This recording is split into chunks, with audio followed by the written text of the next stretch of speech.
We got a rooster yesterday, and the reason being is we are going to want some black copper Morans or blue copper Morans chickens next year.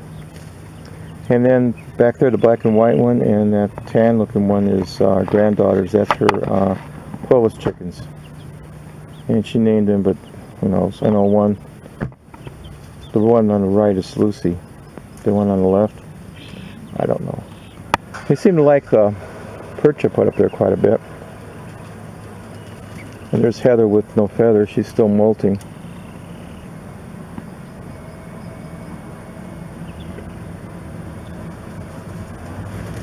Oh, there we go.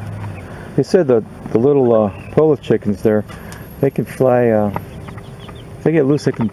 There you go. They can be as high as that tree. They can sit at the top branch of that tree.